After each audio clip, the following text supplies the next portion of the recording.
Bonjour, aujourd'hui je reçois Monsieur Antoine Prin, qui est un très grand ami à moi. Aujourd'hui nous allons parler de l'évolution de la société à travers la technologie. Donc l'impact de la technologie un peu sur notre société et comment tout ça va évoluer au final. Je laisse Antoine se présenter. Bonjour, merci de me recevoir aujourd'hui, bien que tu sois un grand ami. Et, moi, Antoine Prin, je suis contrôleur de gestion, comme Draman. Nous nous sommes rencontrés parce que nous travaillons dans la même boîte, une entreprise du CAC 40. Je voulais entamer ce podcast par dire, voilà, est-ce que tu utilises l'intelligence artificielle quotidiennement? Moi, j'utilise tout le temps, presque tous les jours, même aujourd'hui je l'ai utilisé. Donc moi je l'utilise beaucoup. Et je pense que c'est un truc que tout le monde utilise et qu'il faut prendre cette vague-là. Moi, j'ai vu des personnes, en fait, dans mon entourage, je vais taire les noms, bien sûr, mais voilà, vous allez vous reconnaître, qui sont un peu contre ça. C'est-à-dire qui sont pas trop dans ça. Ils se disent non, il faut faire le truc sans IA, sans ChatGPT. Il faut limite boycotter. Je vois le danger. Ouais, bien sûr que c'est un danger comme tout, hein. Comme la révolution industrielle, il y avait un danger. Mais l'IA aussi, il y a un danger, mais c'est inévitable. Oui. Pour moi, il faut le prendre. Donc, moi, j'utilise tout le temps et je suis pour ça. Et toi?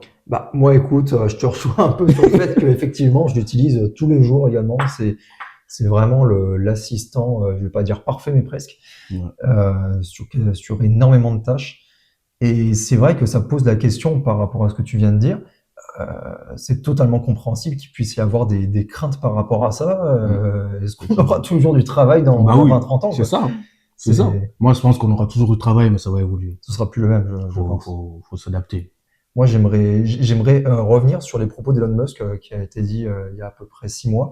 Il a dit voilà que l'intelligence artificielle serait le plus grand défi que l'humain aurait à affronter depuis sa création. En vrai, c'est vrai que ce truc-là, c'est même pire que les machines, quoi. Parce que les machines, on avait quand même besoin d'humains, quoi, pour. Oui, c'était programmé par l'homme. C'est ça, tu vois. Mais après l'IA, c'est tellement intelligent des fois. Même ChatGPT, moi je lui parle des fois, c'est fou, quoi. Ouais, Mais c'est waouh. dingue. En plus, avec l'IA, par exemple, ChatGPT et les moteurs de recherche classiques, c'est que l'IA, en fait, il s'adapte à toi. Tu lui poses une question bien personnalisée et il te répond de façon bien personnalisée. Alors que sur Google, tu recherches, mais il va te montrer des trucs, des concordances. Mais c'est à toi de faire la recherche quand même. Mais avec ChatGPT, c'est vrai que le mot de recherche est... tu fais plus de recherche. Oh.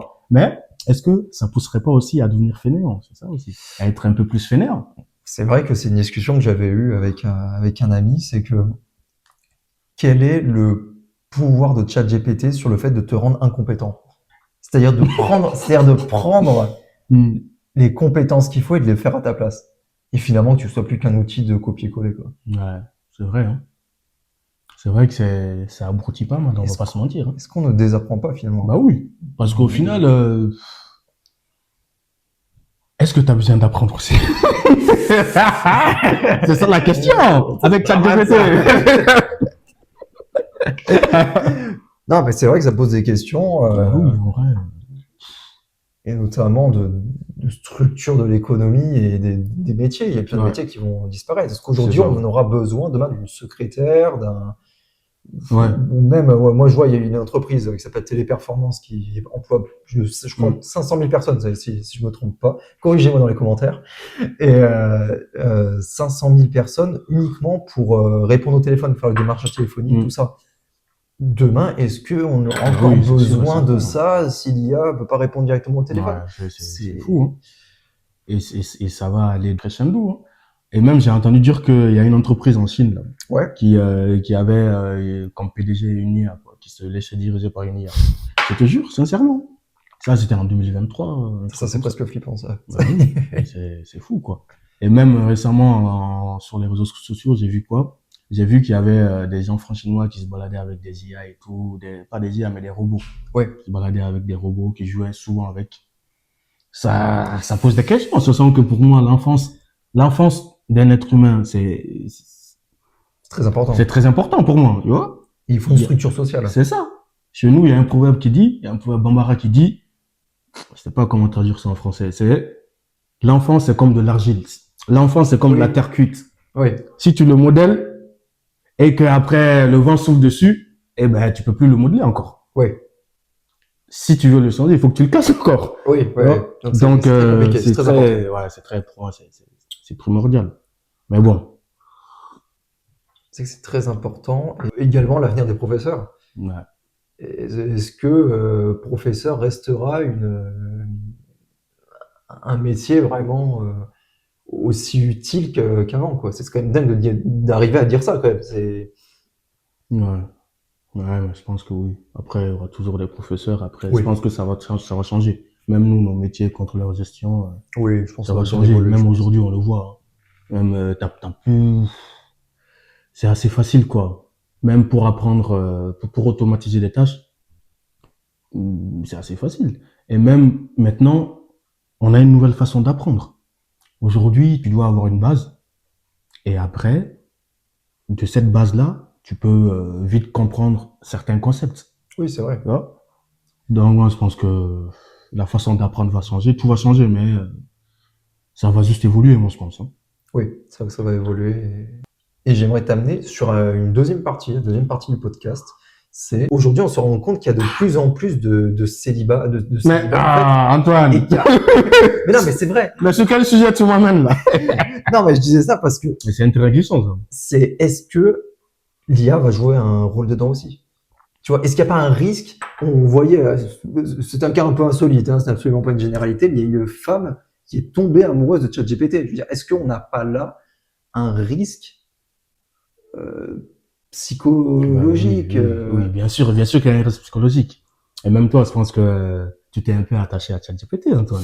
Oui, c'est un peu attaché maintenant. Peut-être pas comme ça. Oui, peut-être pas dans ce sens-là, mais on s'est compris. Mais c'est vrai qu'effectivement, c'est une sorte de, sans faire de la personnification, c'est un assistant de tous les jours. Personnel, bah oui. Moi, j'ai dit une fois à un pote à moi, j'ai dit, ma vie, aujourd'hui, mon avenir est entre les mains de l'IA. Il m'a regardé d'une certaine façon, il n'a pas compris. Mais aujourd'hui, moi, je pense que beaucoup de personnes font ça, tu vois. Moi, j'utilise dans ma vie personnelle, tu vois. Je lui dis, par exemple, dans 5 ans, je sais pas quoi, je veux faire ci, je veux faire ça. Propose-moi un plan, étape par étape, tu vois, des trucs comme ça. Mais c'est mais c'est dans le cadre perso. Oui. Imagine si ces données-là fuitaient. C'est une dinguerie. Les trucs que j'ai dit à ChatGPT, je lui ai dit beaucoup de choses, hein. Donc, il me connaît très bien. Ah, mais j'ai même vu un prompt, là, je crois que c'était sur Instagram, où ChatGPT te fait un rapport sur toi, en fonction de tout ce qu'il sait. Ouais. Est-ce que... C'est flippant des fois. Moi, je sais, dans les grandes entreprises, parce qu'on parle d'avancée de l'IA, tout ça, mais il y a quand même un gros frein à ça, c'est la confidentialité. Ouais. C'est-à-dire qu'une entreprise, aujourd'hui, stratégique ou non, est-ce qu'elle peut faire confiance à ChatGPT, sachant qu'on parle de données, alors pour nous, c'est des données financières principalement, mais on a énormément de données, c'est un gros frein, hein, bah oui, même dans les grosses boîtes comme Airbus. Hein, bah oui. Tu peux pas faire confiance à un outil comme ça. C'est impossible. Même en termes de confidentialité, tu sais très bien que nos données sont utilisées à des fins. Est-ce que ça va pas mener de partir d'un modèle qui est open source et finalement de le modéliser par entreprise, tu vois? Mais ça commence à arriver. Hein. Mais les entreprises commencent à faire leur propre modèle d'IA, quoi. Mais après, ça pose une autre question. En vrai, ça pose la question de l'IA. Est-ce que, finalement, ce sont pas les lois des humains qui vont réguler l'IA et qui vont faire en sorte que ce progrès-là ne soit pas autant néfaste, quoi. Même en termes d'emploi. Je pense qu'en Europe, on est plutôt assujetti à ça, effectivement. Je pense que, mais c'est vrai que quand on regarde nos concurrents asiatiques et américains, on peut se poser effectivement certaines questions. Quand on voit notamment que Microsoft a supprimé, je crois, 3 ou 5 000 emplois pour remplacer par l'IA. C'est fou. Des questions. Mais c'est vrai, je pense qu'effectivement, il y a certains garde-fous en Europe qui peuvent aider à ça. Effectivement. Alors, l'homme Antoine. Donc, selon toi, est-ce que l'IA va impacter la reproduction de l'homme? C'est très compliqué. Si on regarde les graphiques du nombre de naissances par individu, on voit qu'il est en chute libre. Et ça, je peux pas faire de corrélation avec les réseaux sociaux, mais c'est vrai qu'on a des images qui sont c'est vrai qu'on a parlé d'IA, on a beaucoup parlé d'IA, mais on n'a pas parlé de réseaux sociaux. C'est vrai. Les réseaux sociaux, c'est... On est...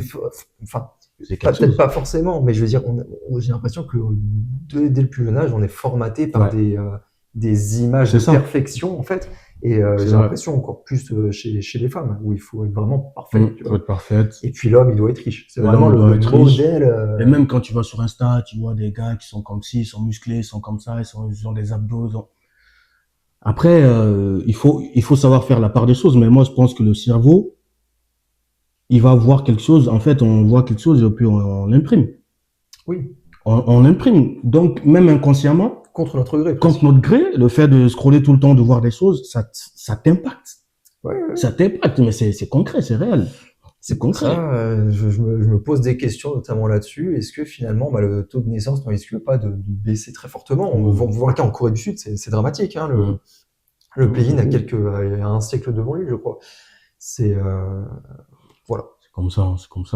Mais selon toi, les réseaux sociaux, c'est plus un fléau ou plus positif? C'est plus positif ou négatif pour toi, les réseaux sociaux, quand tu fais pour moi, je vais le dire, et vous allez me contredire sûrement, mais pour moi, c'est négatif. C'est une très grande avancée. Je vous rappelle qu'on va publier ce truc sur les réseaux sociaux, on est sur les réseaux. Voilà, c'est ça, encore une fois. C'est un outil, j'en conviens. Et à chaque fois, sur toutes les innovations qu'on a fait, que ce soit Internet, l'intelligence artificielle, il y a eu le plus et le moins. Effectivement, Internet, moi, je considère que c'est un énorme plus. Voilà, l'intelligence artificielle, pour moi, on ne sait pas ce qui se passera plus tard, mais je pense que ce sera un énorme plus. Mais les réseaux sociaux, je pense qu'il y a du plus, effectivement. Mais vous le savez aussi, il y a du contenu qui est beaucoup moins intéressant, beaucoup moins éducateur. Et on va pas se mentir, c'est un peu une menace pour les jeunes esprits. C'est vrai. Moi, je trouve que c'est quand même assez positif. Moi, je trouve que c'est plus positif que négatif. Ok. Parce que en vrai, ça permet quoi? Ça permet de voir un peu tout ce qui se passe dans le monde et l'être humain est un animal social. On a besoin de ça. On a besoin de connecter avec les gens. Donc, moi, je trouve que les réseaux sociaux, ça apporte ce truc-là, mais de façon décuplée. Et également, par exemple, nous, on va publier ce podcast-là, on va toucher, on sait pas combien de personnes. Pour moi, c'est un levier exceptionnel. Après, bien sûr, ça a des côtés négatifs qui sont désastreuses parce que c'est fou, quoi. Même là, on en parlait, là, quand on était en train de manger, des gosses qui regardent des trucs sur les réseaux sociaux après, qui pensent que oui, être alpha, c'est se comporter d'une certaine façon. Un gosse de 12 ans, moi, quand j'avais 12 ans, j'avais même pas de portable. Donc, c'est ça. Moi, je pense que à un certain âge, franchement, il faut pas. Sincèrement, les réseaux sociaux, quand t'es trop jeune, je pense que c'est plus un fléau qu'autre chose. Il faut des limites d'âge, c'est sûr. Moi, je pense que ouais. Mais après, je sais pas. Quand tu parles de sociabilité, moi, j'aimerais aller là-dessus. Sur la sociabilité, est-ce que tu y vois vraiment la même chose que voir quelqu'un en vrai, tu vois, genre Non, c'est pas pareil. C'est pas pareil, tu vois. C'est pas pareil. C'est vrai que c'est pas pareil quand tu vois quelqu'un en vrai, mais tu peux pas voir tout le temps quelqu'un en vrai. Moi, je veux te dire, quand je vois la story de quelqu'un qui est parti en vacances, c'est pas la même chose, même s'il y a l'image, que quand lui me le raconte. Oui, bien sûr, oui. Comme je dis, ça t'apporte quelque chose, c'est un espèce de substitut. Je vois un peu les réseaux sociaux comme la cigarette électronique par rapport à la cigarette classique. C'est-à-dire que c'est un substitut, c'est pas exactement la même chose. Il y a des points très positifs, il y a des tas de personnes, je pense notamment à Kaby Lamé qui est parti vraiment de rien, le mec a littéralement explosé grâce aux réseaux sociaux. Il y a énormément de points positifs également. Même le côté ludique. On est capable de partager n'importe quoi. Et des trucs qui sont quand même bien. Mais moi, je trouve que même les algorithmes, on a tendance à plus privilégier le mauvais côté que le bon côté. Oui, c'est vrai. Voilà. Parce que sur les réseaux sociaux, même il y a les talkbooks ou TikTok là. Ceux qui font que les livres et tout. Moi, j'adore ça. C'est excellent, c'est parfait. Mais il y a ce côté-là. Et moi, je pense que au début, quand c'est arrivé, c'était bien, c'était mieux que maintenant. Maintenant, on commence vraiment à voir plus les limites du truc, quoi. Oui, et puis parce que même maintenant, les gens, ils publient, tout le monde est là à regarder, mais les gens n'interagissent plus. C'est ça. C'est ça aussi. Ils mettent un like machinalement. C'est ça. Mais même pas, et en plus, ils mettent même pas de like, hein. Les gens aujourd'hui, ils regardent. Ils sont passifs, tu vois, ils regardent Après, c'est tout, tu vois. T'es en train de me dire qu'il y a des gens qui ne likent pas tous tes shorts? Ouais, bien sûr que oui. Ça va pas, ça, hein? Enfin. Mais ouais, mais du coup, moi, je pense que maintenant, on commence vraiment à voir les limites du truc. Oui, Parce que les gens n'interagissent même plus. Je te jure, les gens, ils n'interagissent plus autant qu'avant. c'est ça. Et même les jeunes, nous, bon, je sais pas, bon, nous, on est encore jeunes, mais bon. Oui. Même les plus jeunes, eux, ils publient plus. C'est ça. Et Ils ont peur de publier. Je te jure, ils publient plus. moi, ce qui me fait peur, c'est le fait que, comme tu le dis, on a accès à énormément d'informations d'un coup, mais on communique de moins en moins. Est-ce que finalement, il n'y a pas une forme d'isolement, tu vois? Et on parlait des plus jeunes. Ouais. Je vois, franchement, et je ne cautionne absolument pas ça, mais ceux qui, les politiciens qui vont faire du racolage sur les réseaux sociaux pour attirer la jeunesse, je veux dire, pour moi, c'est très dangereux. Oui, C'est-à-dire qu'il y a très jeune, on va C'est tomber ça. sur des idées. C'est ça, exactement, t'as raison. Et même, il y a le truc aussi de cloisonner la population, de cloisonner les personnes. Par exemple, toi, tu as ton réseau social, on va te montrer des trucs, oui, oui, oui, et après, tu vas même pas choisir. On va te montrer des trucs, et de part que tu as bien regardé ou pas, ou tu as liké ton truc, on va te proposer tout le temps le même contenu. Oui. Donc, qu'est-ce qui se passe au final? Au final, c'est un truc qui est fait pour nous ouvrir sur le monde. Au final, ça devient un truc qui nous renferme. C'est ça, c'est-à-dire qu'on nous Dans dit, notre façon de penser et on va tout le temps te proposer les mêmes types de contenus. On va tout le temps te proposer des gens qui pensent comme toi, qui sont comme toi carrément, et donc, on assiste à un cloisonnement de la société. c'est une vision linéaire, systématiquement. Tout le monde est dans son truc et voilà. Et finalement, Et on communique plus, tout le monde reste dans son groupe. C'est vrai que moi, c'est là-dessus un peu que j'ai Ouais, mis franchement, quelques réserves. Mais c'est vrai qu'à Oui, côté, oui, il faut y mettre des réserves, bien sûr. je vois par rapport au côté éducation et tout, c'est magnifique, quoi. Moi, je sais que j'utilise plus YouTube pour l'éducation. Ouais, pareil, oui. C'est vraiment, et puis il y a des formats plus longs. Ouais, il y a des différent. formats plus longs, c'est vrai que, oui. Mais c'est vrai que sur Insta, il y a aussi plein d'astuces. C'est ça, Il y a plein énormément de d'astuces. choses. Mais le problème, c'est quoi? C'est que c'est des astuces, en fait, c'est comme des divertissements. Tu vas regarder une vidéo je sais pas, d'astuces qui est en train de faire quelque chose sur une voiture. Tu vas juste la regarder, tu vas liker, tu vas passer. C'est vrai. Est-ce que tu vas t'en servir? Est-ce que ça va te servir à quelque chose? T'as juste passé du temps, tu vas te regarder et t'as rien appris au final. Et t'es convaincu d'avoir appris un truc. Bah oui, c'est ça le piège. Et ça a un nom, ça s'appelle l'effet LinkedIn. Oh. C'est-à-dire que je suis sûr que vous vous reconnaîtrez. Vous êtes sur LinkedIn, vous allez voir une superbe publication de votre entreprise favorite. Vous allez vous dire, tiens, c'est super, en plus j'ai appris quelque chose. Vous êtes convaincu d'avoir appris quelque chose, mais en fait, 5 minutes après, vous l'aurez oublié. C'est l'effet LinkedIn, et en fait, qu'on retrouve également sur les réseaux. C'est-à-dire être convaincu de s'instruire, bah oui, alors que ce n'est pas le cas. Alors que c'est pas le cas. Vous vous êtes diverti de manière, on va dire, plus intellectualisée, on va dire. C'est ça.